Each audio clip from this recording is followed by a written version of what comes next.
Well, thank you, Oliver, and that's an excellent question because, as you just described it, bailout, when I believe that it's rescue.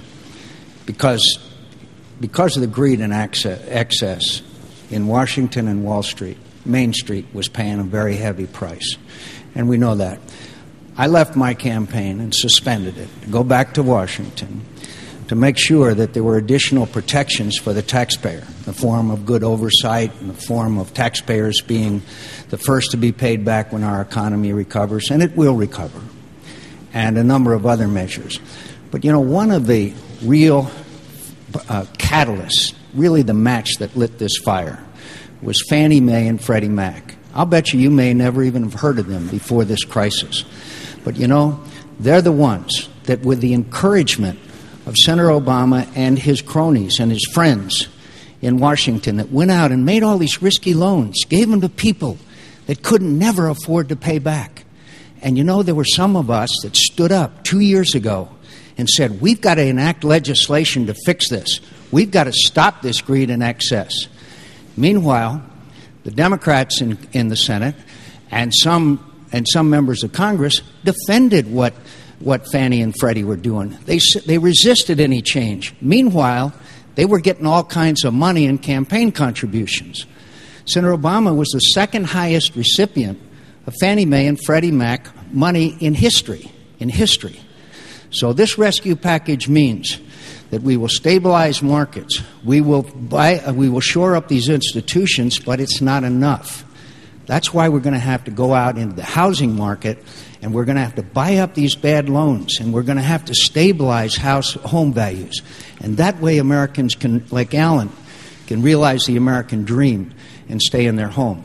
But Fannie and Freddie were the catalyst, the match that started this forest fire. There were some of us that stood up against it. There was others who took a hike. Senator Obama. Well, Oliver, first let me tell you what's in the rescue package for you. Right now, the credit markets are frozen up. And what that means as a practical matter is that small businesses and some large businesses just can't get loans. If they can't get a loan, that means that they can't make payroll. If they can't make payroll, then they may end up having to shut their doors and lay people off. And if you imagine just one company trying to deal with that, now imagine 1 million companies all across the country. So it could end up having an adverse effect on everybody. And that's why we had to take action, but we shouldn't have been there in the first place. Now, I've got to correct a little bit of Senator McCain's history, not surprisingly.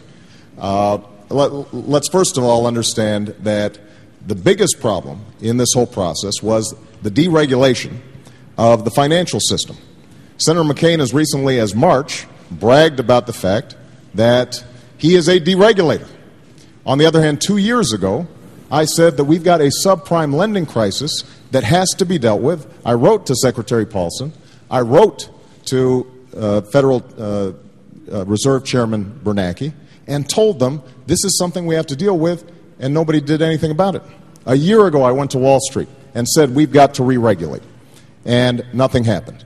And Senator McCain, during that period, said that we should keep on deregulating because that's how the free enterprise system works.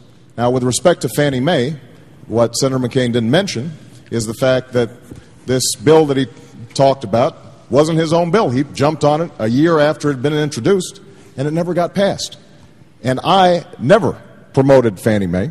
In fact, Senator McCain's campaign chairman's firm was a lobbyist on behalf of Fannie Mae, not me.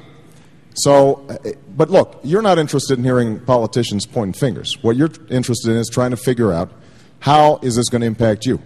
This is not the end of the process. This is the beginning of the process. And that's why it's going to be so important for us to work with homeowners to make sure that they can stay in their homes. The Secretary already has the power to do that in the rescue package, but it hasn't been exercised yet. And the next president has to make sure that the next Treasury Secretary is thinking about how to strengthen you as a home buyer, you as a homeowner, and not simply think about bailing out banks on Wall Street.